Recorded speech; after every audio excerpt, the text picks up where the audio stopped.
মধ্যপ্রাচ্যে চলমান উত্তেজনার আবহে নতুন করে আলোচনায় উঠে এসেছে ইরানের একটি ছোট্ট দ্বীপ, যার গুরুত্ব শুধু ভূগোলেই নয়, জড়িয়ে আছে তেল, অর্থনীতি ও বৈশ্বিক কৌশলগত স্বার্থের সঙ্গে। উপসাগরের বুকে অবস্থিত এই দ্বীপকে ঘিরে সাম্প্রতিক সময়ে যুক্তরাষ্ট্রের আগ্রহ আন্তর্জাতিক মহলে নতুন জল্পনার জন্ম দিয়েছে। মার্কিন কর্মকর্তাদের বক্তব্য অনুযায়ী ইরানের গুরুত্বপূর্ণ তেল কেন্দ্র কার্গ আইল্যান্ড নিয়ে বিভিন্ন কৌশলগত পরিকল্পনা বিবেচনা করা হচ্ছে।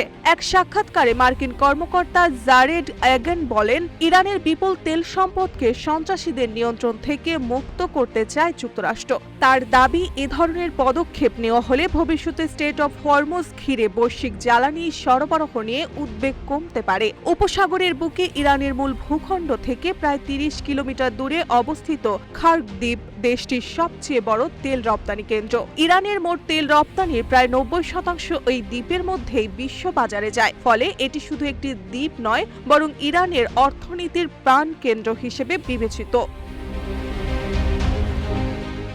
মার্কিন গণমাধ্যমের খবরে বলা হয়েছে, যুক্তরাষ্ট্রের প্রেসিডেন্ট ডোনাল্ড ট্রাম্প ইরানের সীমিত পরিসরে সেনা পাঠানোর সম্ভাবনাও বিবেচনা করেছেন। বড় ধরনের সাময়িক হামলার পরিবর্তে নির্দিষ্ট কৌশলগত স্থানে ছোট আকারে অভিযান চালানোর পরিকল্পনা নিয়েও আলোচনা চলছে বলে জানা গেছে। বিশ্লেষকদের মতে, খার্গ দ্বীপের নিয়ন্ত্রণ নেওয়া গেলে ইরান সরকারের প্রধান আয়ের উৎসে বড় ধরনের চাপ সৃষ্টি করা সম্ভব হবে। একই সঙ্গে এটি মধ্যপ্রাচ্যের জ্বালানির রাজনীতিতে নতুন ভারসাম্য তৈরি করতে পারে।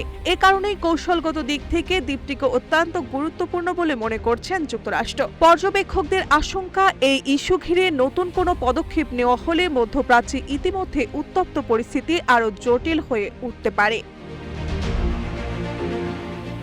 মার্জিয়া মৌ, রূপালী বাংলাদেশ।